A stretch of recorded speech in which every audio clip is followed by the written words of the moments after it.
Movie Joust. My name is Jesse Nussman, a film critic living here in Atlanta, Georgia, and with me on the other line, fellow Atlanta film critic, Mr. Jason Evans. Jason, welcome. Hey there, I'm in mourning. Val Kilmer was a great. A real great. Yeah. Wow, you really wanted to end this begin this on a bummer note, just like right out of the gate. It's the big movie news, isn't it? It is.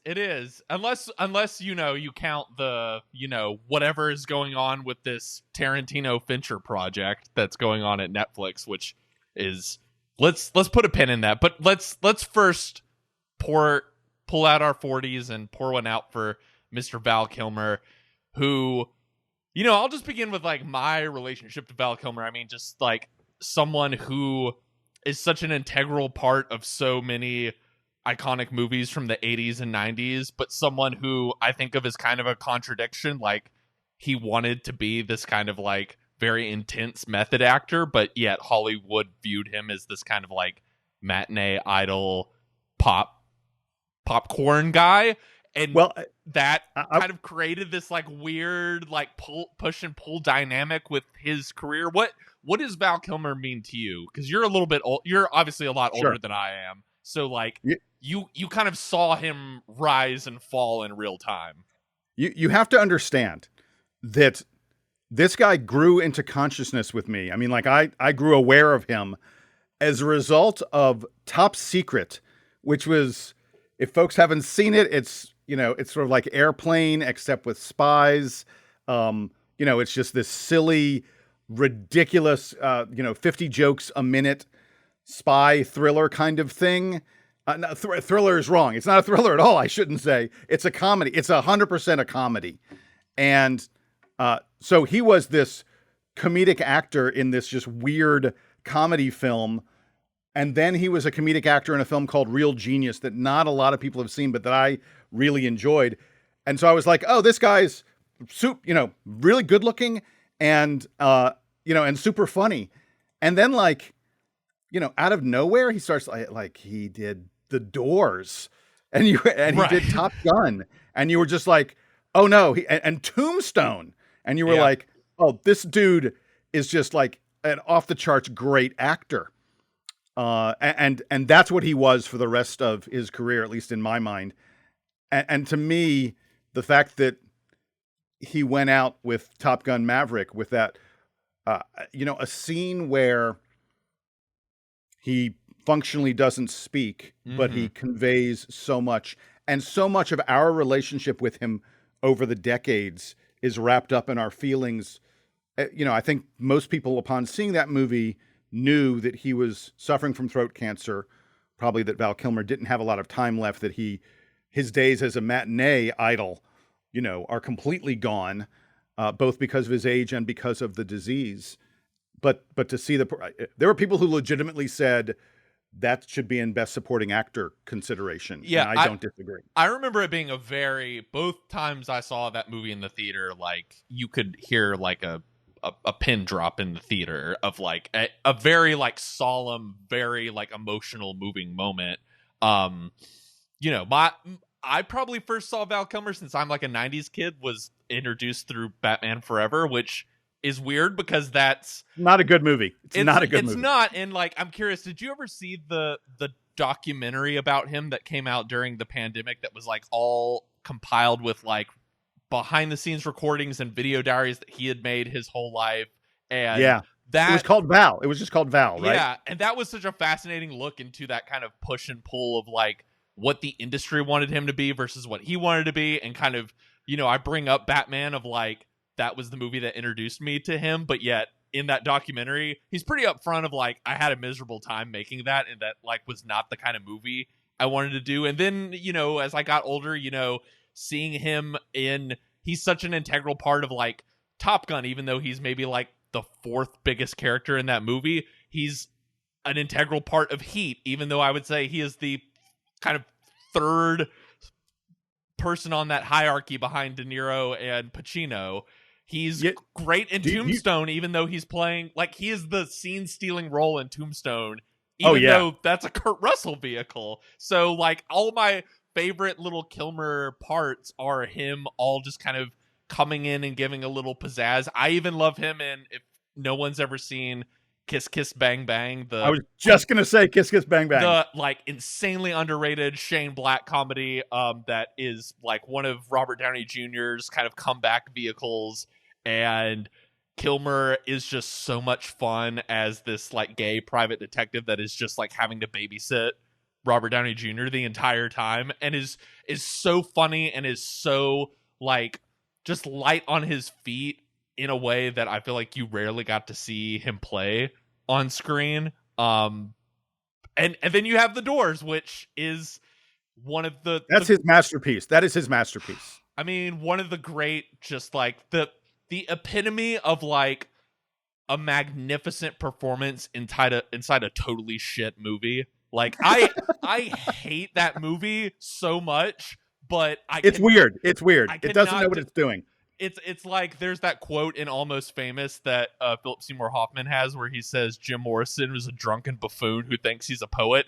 And the brilliance of the Kilmer performance is that's what Kilmer's playing. But then the movie around him is like so insufferable because Oliver Stone is like, Jim Morrison really was the poet of his generation. And as someone who hates The Doors, I like can't get on board with that. But for Val, everyone should check out his work in that movie because it is kind of a magnificent performance inside of I think a totally eye-rolling movie. Yeah. By the way, do you know the legend about Heat that supposedly that there's the great shootout in Heat, and supposedly the way he holds his gun, the way he reloads it, and all that other kind of stuff is so perfect that supposedly that scene is shown to FBI recruits to teach them how to hold their. I think that's more legend than reality. Magic, baby. I don't know if it's real, but that's the legend. Val Kilmer is a guy who you could always count on to put his all into a role, in my opinion. Even the train wreck that was Batman, even the train wreck that was The Doors. He gave you a great performance every single time. Sometimes the movie may not have been worthy of his performance, but the times that it was, like Tombstone, like Heat, like Top Gun, and there's a long list beyond those, you got something special. And even when he's popping up for I forget which one it is, but there's like one of the late Terrence Malick movies that like barely anyone saw, and like Val Kilmer like shows up for one scene where he basically goes on stage at a Red Hot Chili Peppers concert and just starts chainsawing a like an amplifier, and then like you never see Val Kilmer anymore for the movie. And this was I think before his like cancer got really bad. It's the like last like Val Kilmer like really speaks on screen moment. But another great example of like you're saying, like he could just come in for a few minutes in a movie and add just like the perfect amount of little spice to what you were watching. Look, True Romance, script by Quentin Tarantino. True Romance. He plays Elvis Presley. It's so great. Yeah. True Romance is a movie, folks. If you have not seen, you need to see True Romance. There are some amazing performances, amazing lines. Just there's so much going on in that film. But yeah, he plays this like vision of Elvis Presley that shows up throughout the. It's the pity is that we lost Val Kilmer too soon. And not only did we lose him too soon in terms of losing him this past week, we lost him too soon. I don't know, 6-8 years ago or so when he first started battling this throat cancer, and it is a career worth looking back on and appreciating the many, many great moments. Let's pour one out for our Huckleberry. Jason, I'm glad you brought up True Romance because I've been thinking a lot about True Romance this week in light of the announced, if anyone hasn't heard about this, so was it April Fool's Day or was it the day after April Fool's Day? It was April Fool's Day. It was April Fool's Day. So like everyone online was like, this is surely a joke, but this cannot be real. It was announced that Netflix is developing a sequel to Quentin Tarantino's Once Upon a Time in Hollywood. That is, as I understand, it is basically this script, The Movie Critic, that he was going to make like a couple years ago and then just like decided, nah, I'm not that interested. But Brad Pitt apparently liked it enough that Brad Pitt wants to do this script for him to revise his Oscar-winning role as stuntman Cliff Booth and got none other than David Fincher to come in and direct this Tarantino script. Jason, what it's like are a fever dream. Wait. yeah. This is like if you were like, oh, what crazy weird thing can happen in Hollywood that would just make something incredible to watch? Yeah. It is this. it is like it almost felt parody level at a certain point, and I don't totally mean that as an insult. It was just sort of a like, man, is this really the point we've come to where like this is what these guys have to do? Like this is the only thing. But then the more I've thought about it, the more I'm like, I don't know. Let's see what it's. I mean, I love all three of those guys, and it's a sequel to a movie that is like one of my favorite movies in recent years. And if anything, my brain is just sort of like, I don't know what Fincher aesthetic plus Tarantino aesthetic will give us in the final dish. But I'm excited to see what happens. So my attitude on this is, I'll see anything that Quentin Tarantino has written. Mm-hmm. I don't know, in terms of stuff he's polished up, not officially credited for it, whatever it may be. There are probably 20-ish or so films that have Quentin Tarantino either as the guy who did the whole thing or did a little piece of it. And I don't know, there may be like one or two of them that aren't great at the most. Yeah. So, we brought up True Romance, Quentin Tarantino script. So as far as I'm concerned, you say, oh, it's from a script by Quentin Tarantino. I'm like, all right, well, I'm already in. Yeah. I don't care who else is connected to it. And then you tell me, Brad Pitt loved the script so much that he's going to get it made. David Fincher read the script and was like, yeah, this is something I want to do. How can you be anything but incredibly excited about this? Supposedly Leo is going to also come back.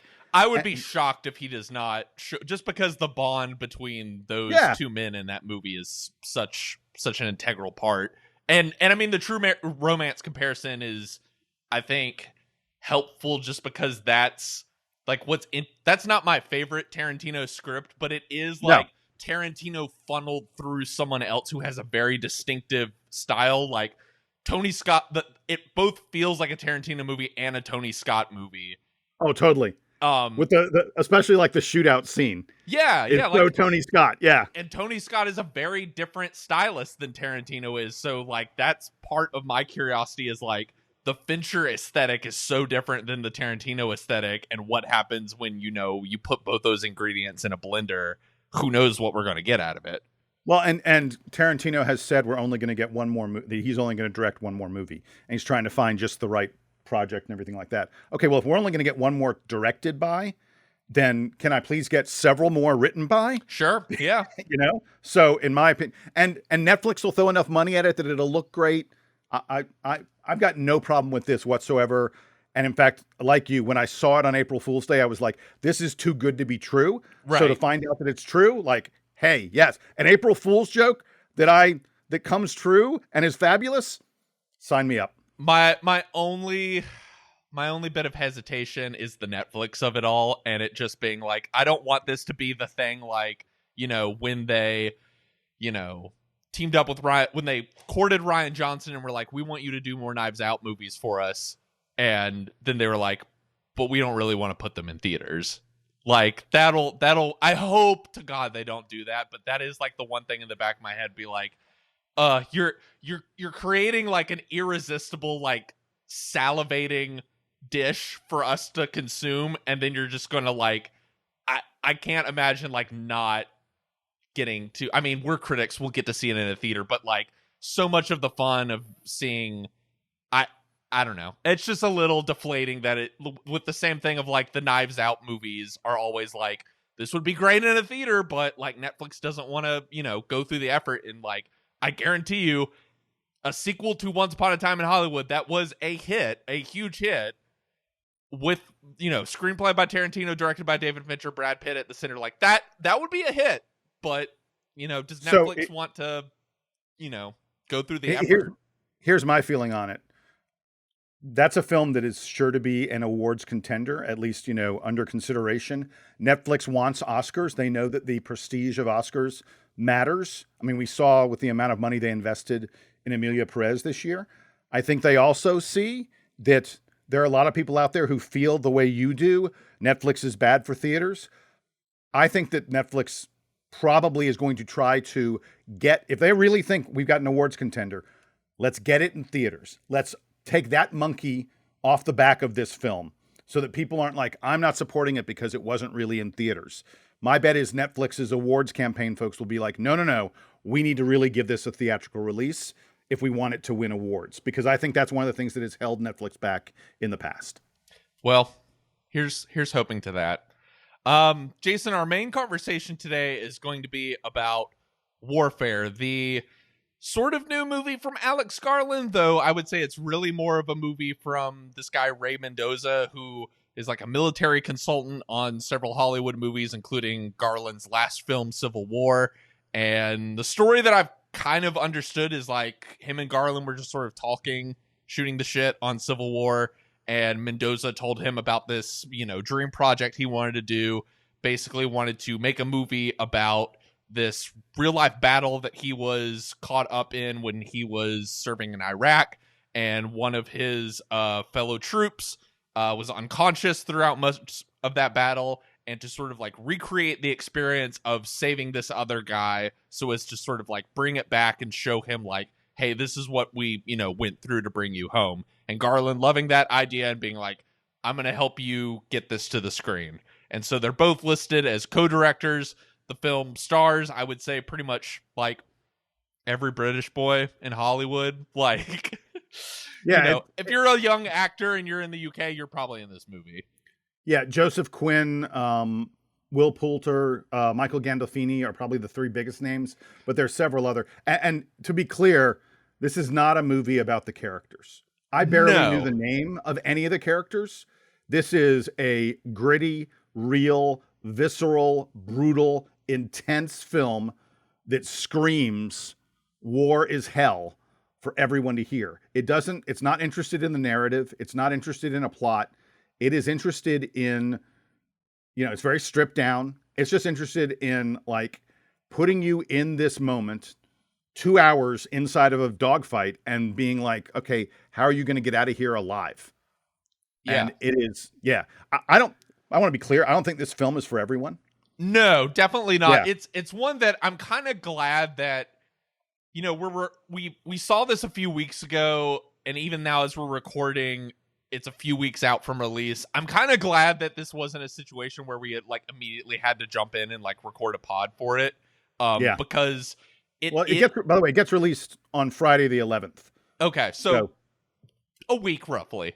But it is one of those that I'm glad I had time to sort of work through my feelings on it, because as you said, it is such a, on a technical level, it is this like incredible, visceral, like, enveloping experience that like really puts you in the shoes of, what it must be like to get caught up in a firefight, and how I don't think I've ever heard war sound as good as this in a film. Yeah, and it's all about sort of even beyond the kind of sounds of gunfire and the sort of smoke and haze of combat, enveloping you in the minutia of what these soldiers have to do on sort of a daily basis, with all of the,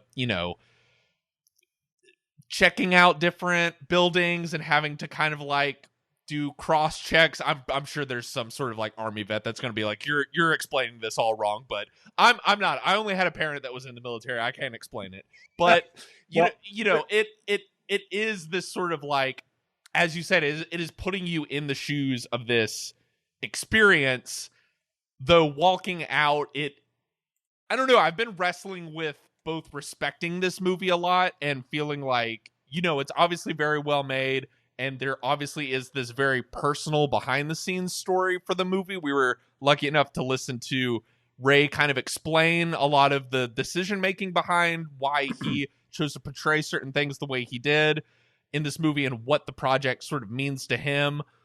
Though in the weeks since seeing it, I think it has left a little in my mind, just because I think outside of the sort of immediacy and the viscera of it didn't quite have as much for sort of me just as an audience and a spectator to hold on to, and sort of felt like this very accomplished very affecting recreation of something that was like very personal for the person who made it to go through, but I don't know. I'm sort of still struggling to figure out how I feel about it, of like respecting it a lot, but it not quite being a movie I love, and like I love that he made it, but it's sort of being like I'm glad that you did this for you sort of thing, if that makes sense. Well, my feeling on it is this: because we don't get to know the characters' names, their backgrounds, we don't necessarily connect with them other than seeing them there in front of us. Mm-hmm. And because it's not telling a story, it is dropping us into a moment in time. It's not telling a complete story. And also because, and you kind of mentioned this, they're constantly using military jargon. Mm-hmm. Like the way they communicate is code words and the such. And as a result, we as an audience are constantly like, I don't necessarily even understand what they're talking about right now. Right. Because of all those things, it is not it's not a usual movie going experience. And we don't, when you look back on it, you don't go, oh, remember when this happened? Because this is the whole damn thing. So there aren't moments of the plot or moments of, I guess, other than maybe an explosion going off here or there, but there are frankly so many explosions that I can't, like you and I, if we talk about it, we can't go, oh, remember when that happened? Right. Because the one moment of that I don't want to spoil for anyone who hasn't seen the movie is the opening, which I did find a very creative way to sort of build kind of an immediate sense of empathy with these guys. Yeah, I mean, to get into that would kind of, I think, spoil what it is, and I think it's such a fun kind of diversion moment of like how you expect the movie to begin. But yeah, I agree with you. And this is the movie I think is closest to this was something like Black Hawk Down. But even that movie, I think, has all of this sort of narrative before the sort of firefight begins to sort of introduce you to these characters in a way that this movie is basically just like, you're in the room with these guys, it's 90 minutes, and you're going to go through what it would be like in 90 minutes to basically like be trapped in a house as enemy soldiers are surrounding you and firing grenades at you. Yeah. The whole movie is, can we get out of this alive? Mm-hmm. And it is incredibly high quality, well-made film with some gritty, real performances. But like we said, it's not for everyone. You've got to be prepared for what you're going into. You've got to know that you're not going into a story. You're going into a moment. And those are two very, very different things. So unless you have any more thoughts on Warfare, I think let's kind of transition this into a conversation about war movies in general, which I think is kind of a fun, broad genre for us to talk about, because it could really encompass so many different kinds of movies. I made a list of 5 movies, kind of not sort of a top 5, but I wouldn't really rank them, of just sort of like 5 movies that I think are, well, one of them is a very generic pick, but the 4 others are ones that are like, I think, really incredible war movies that if people haven't seen, they should check out. I don't know if you compiled a list yourself, but what to you makes kind of a great war movie? Because it is a very vague subgenre if you think about it. Well, I was literally going to ask you, because I didn't know that we were making a list, although I do have a list of films that I thought could be worth talking about. But like, would you consider Inglourious Bastards to be a war movie? Would you consider Good Morning Vietnam to be a war movie? Would you consider,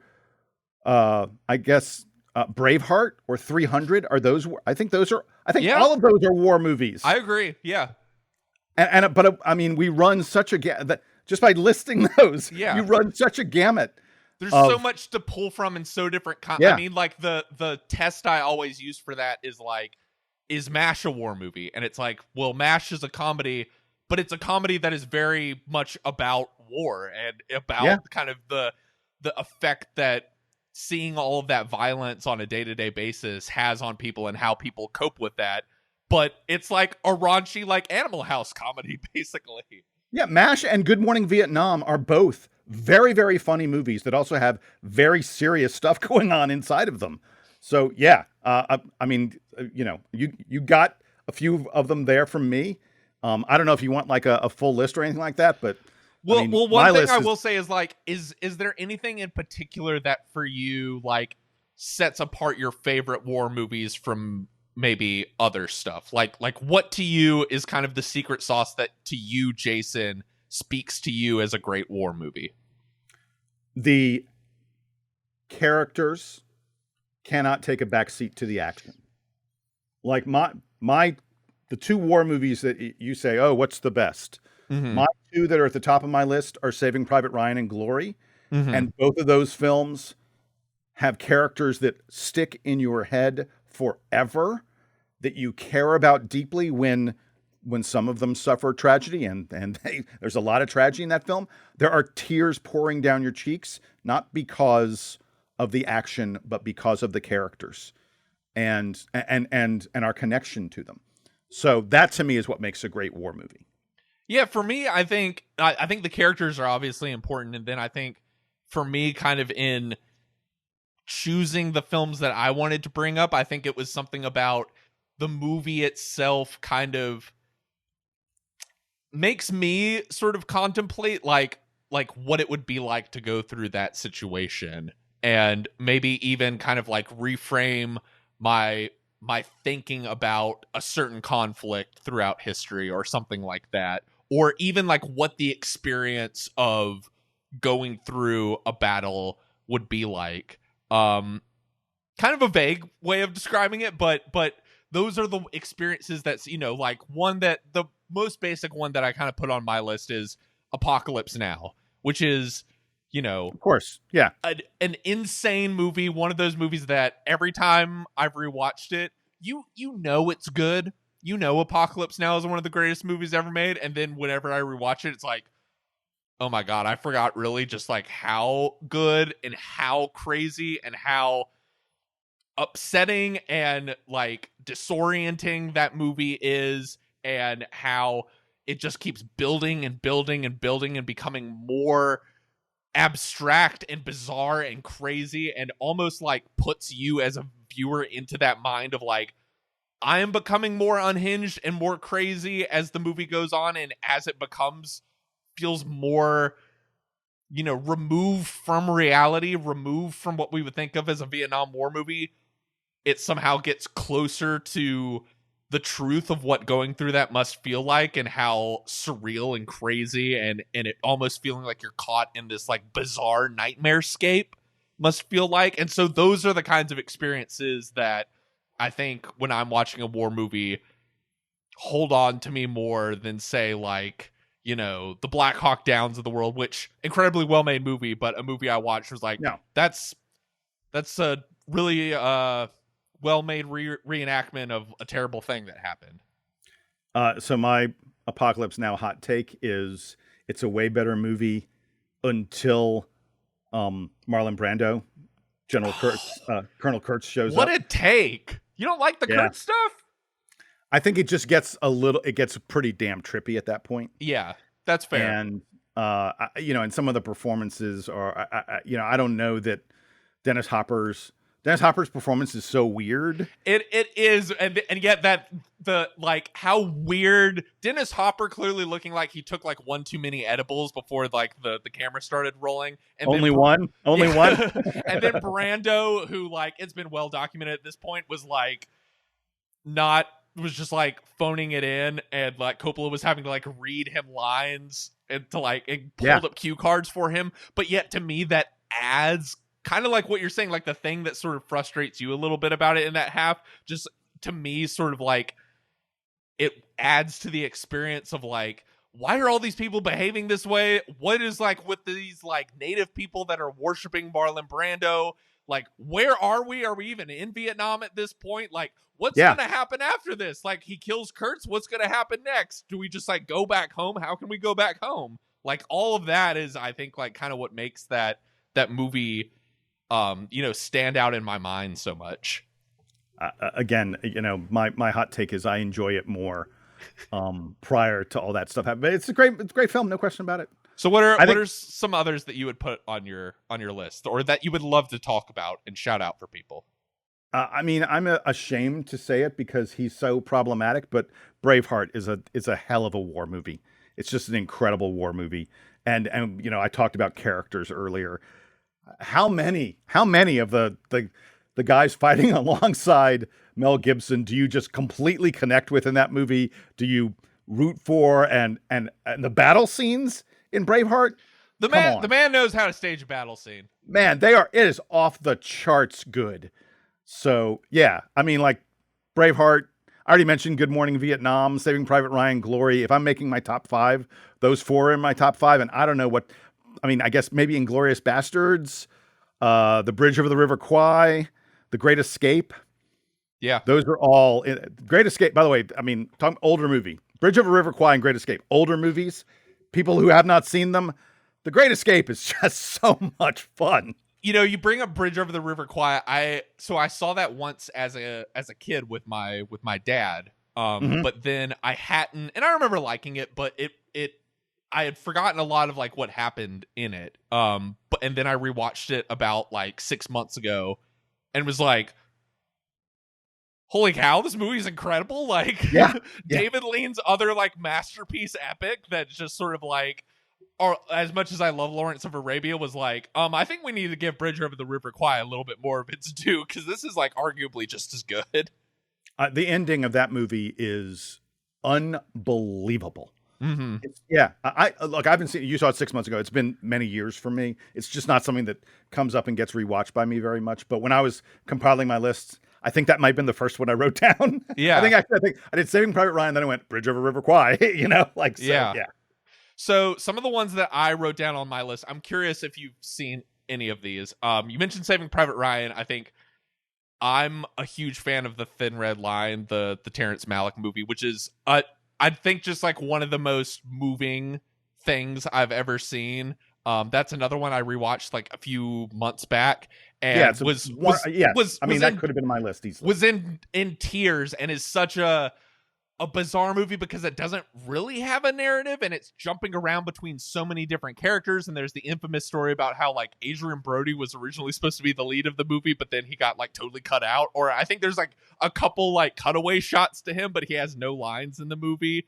And yet it just sort of like so fully puts you in the space of these characters, and it doesn't have any context. There's no context for like, why are they going to this island? Why is it important? It's just sort of like, it puts you in the shoes of like, what must it have been like to be, you know, in your 20s or 30s, and you get drafted, and all of a sudden you're like being shipped out to this island in the middle of the Pacific that just seems to be jungle, and you don't really know why you're there, but apparently it's important, and people are dying around you, and it's this like weird fantastical environment that is so different than back home, and just sort of like the weird dreamlike quality of that movie, and like what that aspect of thinking about what it must have been like for, you know, that greatest generation of men to just sort of like, you wind up in these sort of fantastical places where there's danger, and you even are kind of like, I don't understand why I'm here, but I just have to survive and keep the guy next to me alive. Another the cast is outrageous. This I kid you not. It may be, it's up there as one of the greatest casts of all time. We could probably spend the rest of the podcast just running through the names of everyone who's in that movie, and like, many of them have like one or two lines. Like Bill Pullman and Mickey Rourke are in the film, and they were completely cut. They're not in the film. No, like they shot a bunch of stuff, and then they were like, "What? George Clooney how shows is this up even for possible?" one scene in the movie. He's like, there's like a cutaway shot to him like giving a speech, and I believe like someone's monologuing, like one of the Malick monologues above Clooney in that movie. It's insane.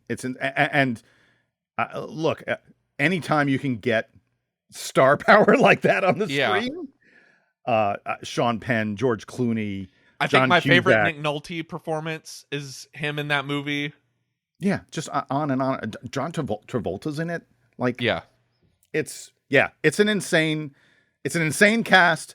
It's an incredibly emotional film, It is not, again, like you say, it's not a traditional kind of narrative. But yeah, as war films go, yeah, it's in the pantheon. Yeah. So I realized the other three movies that I picked were all World War II movies, but I think kind of highlight different areas of World War II that maybe don't get discussed as much. Go for the it. first that I want to bring up is The Best Years of Our Lives, which I haven't seen that. oh my God, you would love it. So this is the like Oscar-winning William Wyler movie from the late 40s that basically is about like veterans coming home from World War II and struggling to like readjust to society. I think it is wow. Okay. I think it is like in the like top tier of like greatest movies that's like ever won Best Picture. If you haven't seen it, I mean, is still about issues that we as a country are still grappling with today of like what happens when the men we send to go fight and die come home and they're traumatized, or they like are struggling to get a job, or they have like there's a character in there that I believe was played by the actor who played him actually lost his arms during the war and is having to deal with the fact that he's like coming home to his wife, but he has like, hook prosthetic hands and of Yeah. like, oh my God. she looks at him in a different way, and is such a powerful movie about, a very integral part to the war experience, which is what happens after. How do you readjust to life after? And I think something that very few movies, certainly very few American movies, kind of really directly deal with. And this movie from the 40s, if you've never seen it, is just like, it's so powerful to watch. The other two, a Russian movie called Come and See, which Oh yeah, Come and See is which I would have to maybe recommend with a bit of warning, is maybe like it's in that list of like movies that you see once and you're like, that was very powerful, but I never want to sit through that again. And is, a testament to how people in Russia view World War II is very different than how we in America view World War II. Of like, for us, it is this heroic victory story of like going overseas and stopping Hitler and, stopping Japan from, conquering all these other countries. But for Russia, it is, it's this horror story. And this is basically about a small Russian village that gets overrun by Nazis during World War II, but it's brutal. It is a incredibly brutal, and it's all seen through the eyes of this very expressive child, and you see all it plays out much more like a horror movie, but it's a very, very tough sit. But I would say for any of our listeners, if you're at all interested in kind of a really powerful movie experience, I think it's streaming on the Criterion Channel. It's much easier to access now than it was for a while, but is a very, very I just can't say anything else other than like it's really powerful and like really shook me when I watched it during the pandemic. About a decade ago, I think it was close to a decade ago, I hadn't seen it, and they did a restoration of it, and cleaned it up a little bit and stuff like that. And that's when I got a chance to see it. And yeah, it's a phenomenally powerful film, but I mean, the very definition of a hard sit. Yeah. And the last one I think would be kind of an interesting double feature with Inglourious Bastards. It's a French movie called Army of Shadows that was also kind of hard to see here in the United States for a while. It's from Jean-Pierre Melville, who, if you've ever seen the movie Le Samurai, the iconic French crime movie, he directed that. He basically operated in the French resistance during World War II. And this is largely based off of a very controversial movie in France for the time, and was actually like hard to see for a long period of time because it was so controversial, but envelops you in the French resistance and as the Nazis have sort of taken over France. But it's all about the weird moral lines of like, what do you have to do in order to fight for the sort of freedom of your country, and what sort of moral gray lines do these French resistance fighters have to cross in order to keep their comrades safe, in order to avoid capture. And it plays out as this like really moody, like almost like Michael Mann-esque like espionage movie. Incredible movie if you've never seen it. I also think another one, Jason, if you've never seen it, I will happily lend you my Blu-ray, and I think you would love it. You you do a very nice job of picking, like, oh, you probably haven't seen it. And yeah, I haven't seen that. I'm all conventional. Like, go see Glory. Glory's good. Glory's good. Glory's amazing. Yeah. Any last war movie thoughts before we kind of wrap up for this week? We're sadly Joshless, so we don't get any Josh war movie picks. No, I love that this genre can encompass so many different kinds of things. And, the reality is, I feel like we don't get, there was a time when Hollywood was like, Westerns and war movies. It was all Westerns and war movies. We don't get nearly as many of them today. And I did want to mention, as we harken back to Warfare, thank you, Alex Garland, who has given us, between Civil War last year and Warfare now, two, very gritty, very real looks at what war is like. And I think that's an interesting place for him to be going. I haven't really paid attention to what Alex Garland is doing next, but retiring, from what it sounds like. Sounds like really? The dude doesn't want to make movies anymore. Okay. Oh, well, that's a pity. Please keep making movies, Alex Garland. I don't understand, but your prerogative, not mine. We're not going to get an Ex Machina 2? No. That's still his masterpiece. You do kind of bring up a point. Hold on, really quick. You and I are going, in the next few months, we're going to be embarking on, as part of the Atlanta Film Critics Circle, the top 25 films of the quarter century so far. Yeah. Ex Machina will be on my list. Is that on your list? Interesting. Oh, yeah. I adore that movie. I'll have to really be thinking about what I would put down. There's like 2 or 3 that I know would be my top, but then beyond that, it just becomes like kill your darlings as to like which ones you put above the other. I do want to ask you bringing up like the fact that we don't get do you think Saving Private Ryan kind of did it ruin war movies? In a weird way, did it sort of break us in the way of like, no one's going to make kind of like, and probably for the best, like no one's going to make kind of a swashbuckling escapist war. Like Inglourious Basterds is probably the closest version to that. And that's Tarantino saying like, I'm going to rewrite history. But is it so much like we can't go back? It has to be like very brutal and intense to where people are like, I don't know. Or do you think it's a bit of like, is World War II, have we kind of like wrung that dry? Is the Iraq conflict something that just like we don't want to touch because it's so politicized? And maybe hopefully now we're just sort of getting around to like we can actually do stories about like what happened over there. I'm curious as to like if you have any theories about why Hollywood, as you said, it maybe they're coming out at less of a churn than maybe they were, in post World War II, or even like post Vietnam, of like there was a lot of movies that were like, we need to process what this event meant to our country, but it doesn't seem like we want to do that anymore. Platoon is a truly great Vietnam movie that we got. I even think Born on the 4th of July is my favorite of the Oliver Stone ones. Yeah. So I think that what happened with Saving Private Ryan was everybody kind of went, well, I can't make the gritty action part of war any better than the storming of the beach scene at the beginning of Saving Private Ryan. And I can't really do the emotion of close-up, hand-to-hand kind of combat stuff better than the end of Saving Private Ryan. I mean, the knife fight at the end of Saving Private Ryan is one of the most gut-wrenching experiences that you can have in a film. So I think people kind of went, okay, I need to back away from those aspects of making a war movie. And that chilled, because you don't want to be compared to it. I mean, like, you don't want to be compared to it because you're probably not going to be able to top it. Yeah. That said, we're still getting some. Did you forget, like, what was it, 3 years ago? We got 1917. 1917 is a great war film.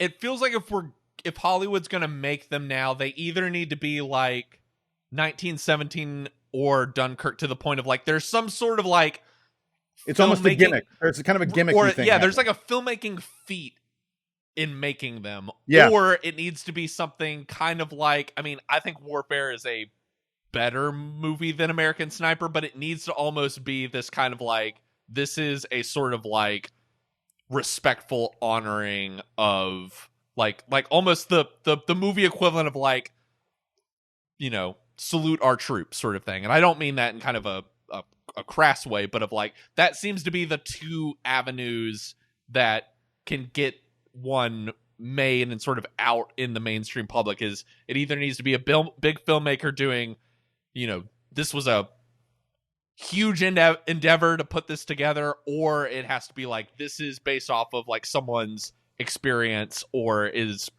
meant to be kind of a dedication to people who were fallen. Like what's the Peter Berg, Mark Wahlberg one that like came out in the early 2010s that also was a hit, but like it wasn't the whole Three Kings, it's Lone Survivor, is that what it's called? Yeah, Lone Survivor. Yeah, like the whole thing was like, most of these guys died, so this is like a big like tribute to their legacy and like what they went through. Those seem to be the two pathways that get them made these days. Well, but I mean, at the same time, we just got Edward Berger did All Quiet on the Western Front, like, what is it, a year and a half ago? That's true. And it's a hell of a war movie. Yeah.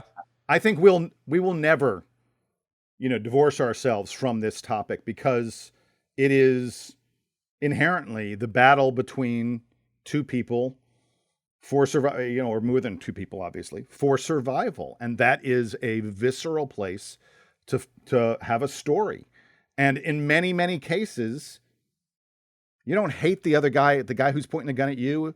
You don't even know who he is. And in many cases, what you're fighting for isn't something that you necessarily care about that much.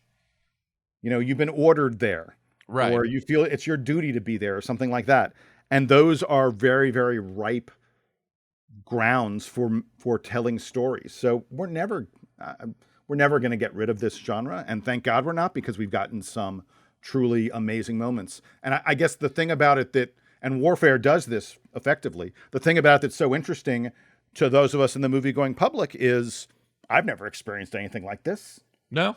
There are lots of movies where I can go, oh, I can picture myself in that situation, or, oh, I've been in something similar to this, or I can imagine how someone does something in that.